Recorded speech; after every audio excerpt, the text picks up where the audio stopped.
bonjour à tous. Effectivement, nous, on va retourner dans la technique, on va ouvrir le capot. On va se mettre là où on est bien à Magis, c'est-à-dire à fond sur les dernières technologies. C'est toujours un plaisir de venir vous présenter les dernières innovations, les trucs qui nous ont marqué cette année. Et puis, promis, il n'y aura pas de shapefile.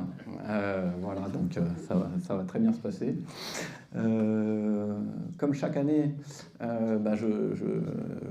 je pose la question à l'équipe qui veut présenter quelque chose pour le D-Day. Et cette année, c'est Maximilien Rio qui s'est spontanément proposé.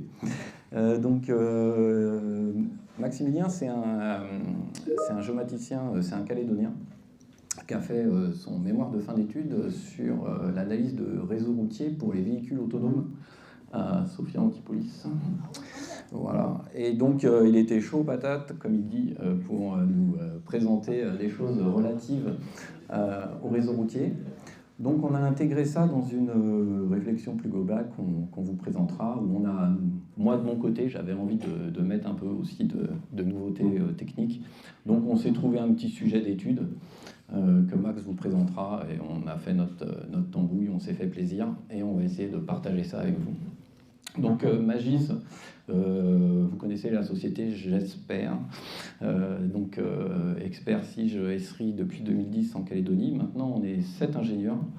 On essaie d'avoir un très très bon niveau d'expertise, beaucoup de certifications, parce que le niveau de la communauté en Calédonie, je pense que c'est maintenant porté à connaissance d'Esri au plus haut niveau. Effectivement, il y a un très bon niveau de toute la communauté ici. Nous, en tant que fournisseurs de services, il faut qu'on se mette encore un cran au-dessus pour pouvoir vous accompagner et aller plus loin et réussir vos projets avec vous. Ça m'avait l'air pas mal avant. Ok. Il y a du monde en visio, c'est pour ça qu'il râle entre le son. Exactement. Excusez-moi. Mais bon. Bon. Voilà, donc moi, la présentation, elle est un petit peu, pour ceux qui étaient là ce matin, elle est un petit peu en miroir de celle qu'a fait Pierre Weiss. Donc on va vous parler de la manière dont on peut aller rassembler des informations qui proviennent de stockage du cloud dans notre SIG en ligne. Est-ce qu'il faut que je fasse quelque chose on me sabote ma présentation.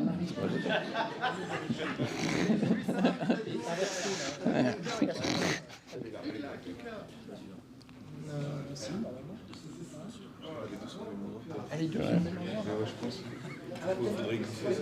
C'est ça.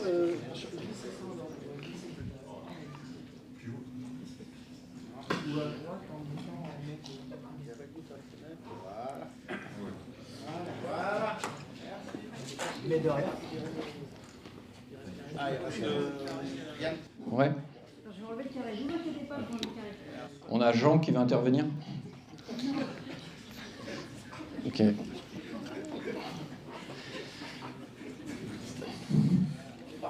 Ok. Voilà, donc ça ressemble à la slide que Gaëtan vous a présentée.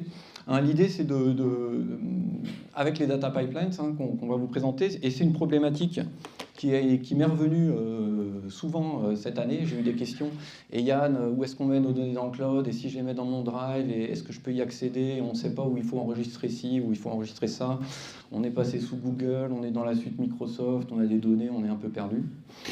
Voilà, je voulais essayer de clarifier un petit peu ça. Gaëtan l'a fait aussi. En fait, on a deux grandes familles. Dans la partie gauche de la slide, on a les stockages cloud, donc cloud storage, ou bien les drives, ou bien les fichiers. Donc là, on va aller déposer des fichiers de différents formats. Ça peut être des fichiers géographiques, mais ça peut être aussi des images. D'ailleurs, le cloud storage Amazon S3 est très utilisé par Esri pour diffuser l'imagerie dans sa plateforme ArcGIS Online. Et puis dans la partie droite, on a de la donnée qui est structurée, donc des tables qui sont enregistrées dans des bases de données. Donc c'est des bases de données comme vous pouvez les installer ou les avoir dans vos organisations, type Postgre, SQL Server, etc. Donc ça, c'est les cloud databases, c'est les bases de données relationnelles. Et ça, la plateforme ArcGIS va pouvoir être effectivement aller se connecter dessus. Et puis on a nos géodatabases qui sont exposées sur Internet sous forme de feature layer. Et puis on a les data warehouse, donc les entrepôts de données, comme on a parlé déjà, on en a parlé 2 fois cette année, ce matin.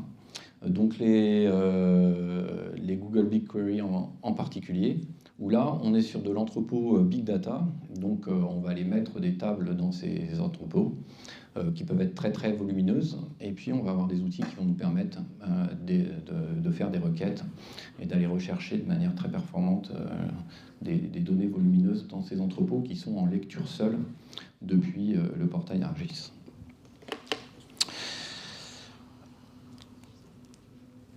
Alors, j'ai souvent cette question, donc voilà moi mon avis sur l'utilisation de Drive, donc type Google Drive ou OneDrive. Ces drives, ils sont associés à la session de l'utilisateur, donc c'est vraiment une espèce d'extension de votre disque dur. Souvent, il y a une authentification interactive pour y accéder, des fois une double authentification. Et donc, quand on se connecte à un drive depuis la plateforme ArcGIS, on n'a pas non plus accès aux drives qui ont pu être partagés. Donc globalement, il faut le voir comme une extension de votre propre disque dur, mais ce n'est pas vraiment adapté à l'automatisation de flux de données ou au stockage de données d'application. C'est pour ça d'ailleurs que ça rejoint ce que disait Pierre. Ils se sont tournés vers Google Cloud Storage, donc les stockages qui sont plus adaptés au monde de l'entreprise. Donc les data pipelines, c'est des séquences automatisées de traitement de données qui permettent de collecter, transformer et acheminer des données d'un endroit à un autre de manière efficace sur le cloud. Donc chez Esri, les data pipelines vont nous permettre de nous connecter, donc on voit les entrées, c'est vraiment comme un ETL, qui permettent d'aller se connecter à toutes les sources que vous avez vues. Ensuite, on va avoir des outils qu'on va pouvoir enchaîner, qu'on va pouvoir combiner, et ça va finir par aller rassembler les informations qui peuvent être produites par d'autres systèmes d'information. On va aller venir enrichir notre SIG ou produire des données dans notre SIG, des couches géographiques. Voilà, donc parmi les outils disponibles, c'est une première version dans Data Pipelines, c'est en version bêta, accessible depuis quelques mois dans ArcGIS Online. On a des outils qui vont nous permettre de nettoyer la donnée, des filtrages par attribut, par étendue, des simplifications de géométrie, des recherches et suppressions de doublons. On va pouvoir rajouter du contenu, calculer des champs, créer des géométries à partir de données attributaires. Et puis, on va pouvoir mettre à jour et puis combiner nos données sous forme, fusionner des tables ou bien les joindre à partir de relations attributaires, spatiales ou temporelles. Voilà. Donc, ça, c'est pour la théorie. Et puis, en pratique, je vais passer la main à Max, qui va vous dire comment on s'est amusé avec tout ça. Et on est avec un sujet, je pense, qui plaira au public. Bonjour à toutes et à tous. Du coup, je vais vous parler de la partie pratique de tout ça. Alors, en fait, on est parti d'une idée, c'était de travailler du coup avec Data Pipelines pour pouvoir combiner plusieurs sources de données et créer de la donnée hébergée, et également de faire de l'analyse Big Data avec ArcGIS Insight. Du coup, on est parti de cette idée-là. Moi, ayant fait mes études sur l'accessibilité spatiale, c'était mon sujet de mémoire, je me suis dit, on va générer une grosse matrice origine-destination entre nos bâtis et nos offres de soins. On va avoir 18 millions de données, on va pouvoir faire quelque chose de plutôt costaud. Du coup, je suis parti de ce postulat-là. Cool, ça marche. Donc la base, ça a été de récupérer les données. Donc j'ai commencé par récupérer mes données d'offres de soins sur le 10-12 de l'OPT, donc par simple copier-coller dans Excel et tout, puis en restructurant comme je pouvais. Ensuite, avec mes noms et mes adresses, j'ai pu faire du géocodage et obtenir des données X et Y pour tous mes types d'offres de soins. Donc ensuite, le bâti, je l'ai récupéré sur OpenStreetMap. Donc dans ArcGIS Online, on a une partie qui s'appelle Living Atlas, du coup, qui héberge plusieurs sources de données différentes. Donc moi, j'ai pu récupérer cette donnée-là comme ça. Donc j'ai isolé mon bâti résidentiel, le bâti tribal, enfin ce que je pouvais récupérer, et j'en ai extrait des centroïdes. Ensuite, j'ai récupéré mes districts de recensement de l'ISE sur le Pacific Data Hub, et donc ils nous ont permis de récupérer un URL de GeoJSON qu'on a pu ensuite intégrer dans ArcGIS Online grâce à Data Pipelines. Je vais vous montrer ça après. Et ensuite, la baie des routes qu'on a téléchargée depuis la plateforme GeoRep pour pouvoir calculer notre matrice origine-destination grâce à la licence Network Analyst sur ArcGIS Pro qui est en option. Donc, voilà, je vais vous montrer Data Pipelines. Donc, on a différentes sources de données. Donc, moi, mes fichiers, c'est des CSV. Du coup, je les ai récupérés depuis mon PC. Donc là, je récupère mes pharmacies. Ensuite, je calcule ma géométrie à partir de mes coordonnées X et Y. Il détecte automatiquement les champs. Donc, ensuite, je définis mon type. Donc là, pour les pharmacies, je dis que c'est des pharmacies et je le fais pour toutes mes sources de soins. Donc là, ensuite, je récupère mes identifiants que moi, j'avais créés en amont pour chaque offre de soins. Et enfin, je sélectionne les valeurs que je veux garder et je sélectionne les mêmes pour toutes mes données pour que je puisse faire ensuite ma jointure entre toutes mes données. Donc ensuite, je fais une fusion de données. Donc, je peux fusionner toutes mes sources de données ensemble et je les exporte enfin dans ArcGIS Online. Donc voilà, petit chargement avant d'accéder à ce magnifique résultat qui combine toutes mes offres de soins.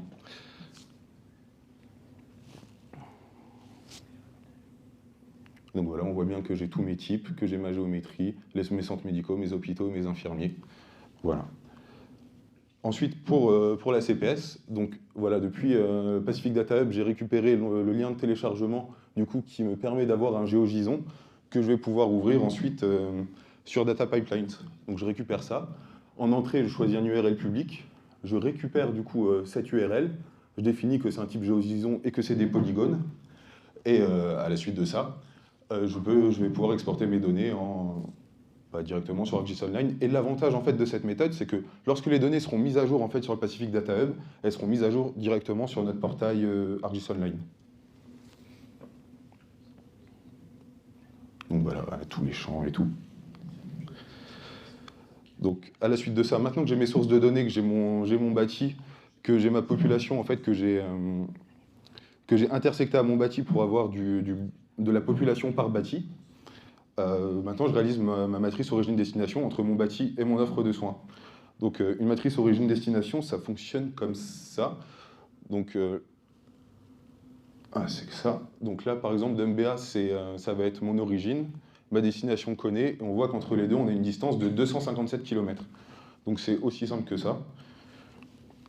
Et donc moi, je vais vous expliquer comment j'ai créé cette matrice origine-destination dans ArcGIS Online. Donc la première étape, ça a été l'étape d'initialisation. Donc je crée une feature dataset. Et ensuite, depuis cette feature dataset, je crée un network dataset. Donc à la suite de ça, j'ai une fenêtre qui va s'ouvrir où je vais pouvoir faire mon petit paramétrage et tout pour créer ma network dataset. Et ensuite, elle sera stockée dans mon jeu de données et je vais pouvoir faire un clic droit pour calculer des champs. Donc automatiquement, je vais avoir mes distances qui sera calculées. Et l'avantage sur la baie des routes qui est publiée, c'est qu'on a aussi de la vitesse sur chaque tronçon routier.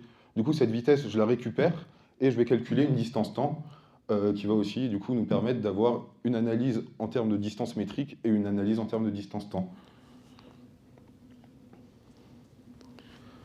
Donc à la suite de ça, ma network dataset est créée.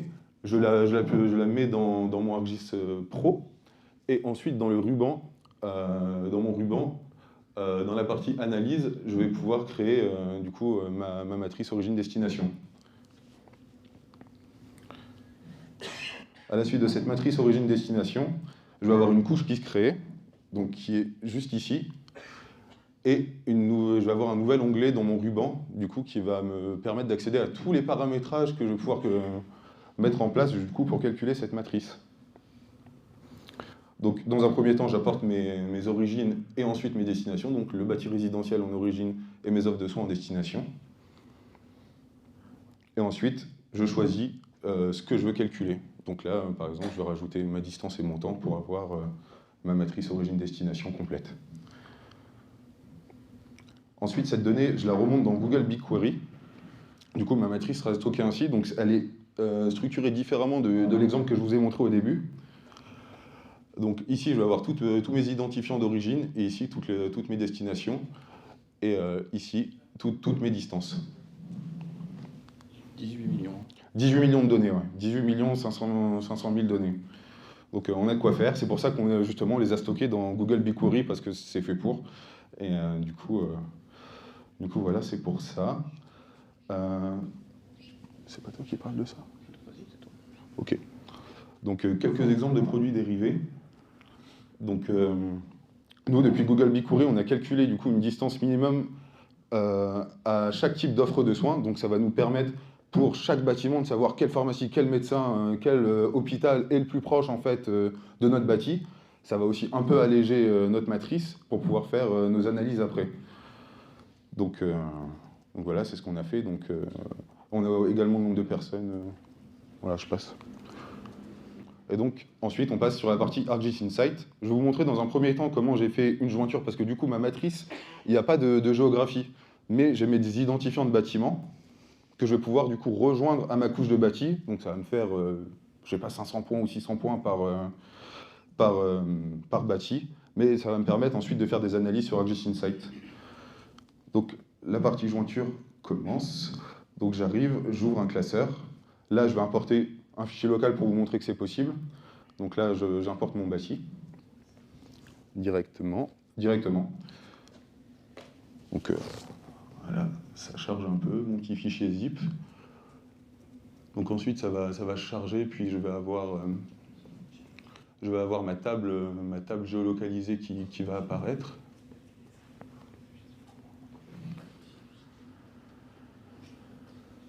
Voilà, c'est bon.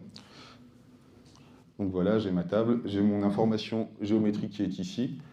Et ensuite, là, c'est ce que je ferai après, du coup, c'est pour créer des relations, c'est ainsi que je vais créer ma jointure. Et là, je vais importer ma donnée, du coup, qui est stockée sur BigQuery. Donc j'ajoute une base de données, je vais créer une nouvelle connexion, que je vais nommer Google BigQuery Magis, par exemple. Ensuite, je vais importer une clé privée, du coup, qui comporte les informations qui me permettent de me connecter, du coup, à Google BigQuery. Et ensuite, comme dans ma clé, j'ai mon nom de projet, je vais pouvoir le réutiliser ensuite parce que je m'en souviens jamais. Donc ça, c'est plutôt cool. J'ajoute après l'adresse email du compte de service et je vais pouvoir enfin accéder à mon jeu de données qui contient ma matrice.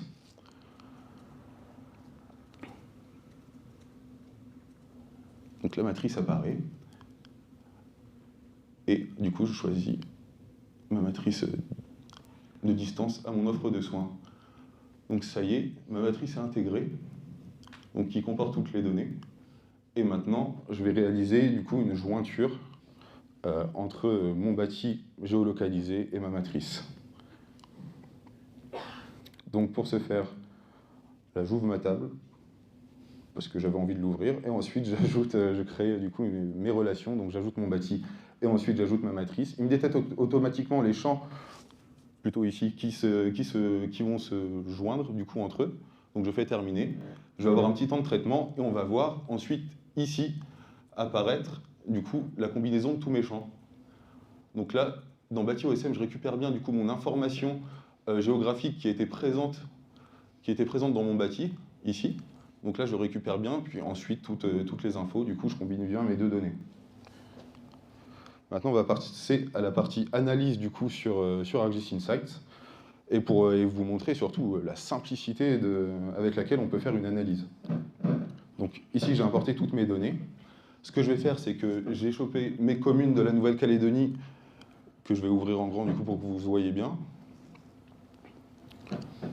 Je les récupère et je vais tout bonnement ensuite y glisser ma matrice origine-destination qui a été jointe en amont. Donc là, je vais calculer mes distances moyennes. Du coup, on va avoir une distance moyenne d'accessibilité à l'offre de soins par commune en Nouvelle-Calédonie. Donc au début, on a des cercles proportionnels, mais on peut modifier tout ça très simplement. Donc là, je vais choisir de définir ça en carte choroplète. Donc on peut choisir aussi la méthode de classification, comme sur n'importe quel SIG. Voilà, on peut ajouter une fenêtre contextuelle, on peut ajouter nos étiquettes, choisir la palette de couleurs que l'on veut, l'épaisseur et la transparence de la couche. On peut aussi l'ajuster aussi facilement que ça. Et donc, ce qui est intéressant, si on peut faire une petite partie analytique, c'est qu'on voit bien qu'on a notre grand Nouméa, du coup, qui est très accessible. On a également Point Bout ou Koumak. Et on se rend compte que les communes, du coup, qui sont à proximité, souvent des communes les plus accessibles, ont le moins d'accessibilité à l'offre de soins. Et on s'en rend bien compte avec Calagomène, quand on connaît, par exemple, on se rend compte que souvent ils doivent aller à Koumak pour pouvoir faire certaines choses, notamment pour soigner, pour avoir accès à certains types d'offres de soins. Et du coup, ça se concrétise bien sur cette carte. Et voilà, puis Bélep, du coup, les moins bien desservis, mais forcément. Et voilà, c'est tout pour moi. Ok, donc moi, du coup, je reprends la parole juste pour conclure. Bon, vous voyez, on s'est bien amusé, hein, c'était vraiment un exercice. Voilà, on ne vous présente pas une analyse complètement aboutie, hein, on s'est juste fait un petit peu plaisir. Est-ce que tu as pris du plaisir, Max? Oui, beaucoup.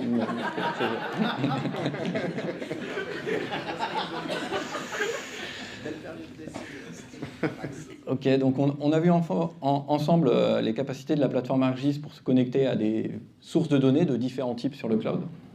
On a vu comment ArcGIS Data Pipelines permet d'automatiser des flux de données fiables vers votre portail SIG. Et je sens qu'il va y en avoir beaucoup qui vont aller tester des trucs dès demain, à mon avis, sur leur portail.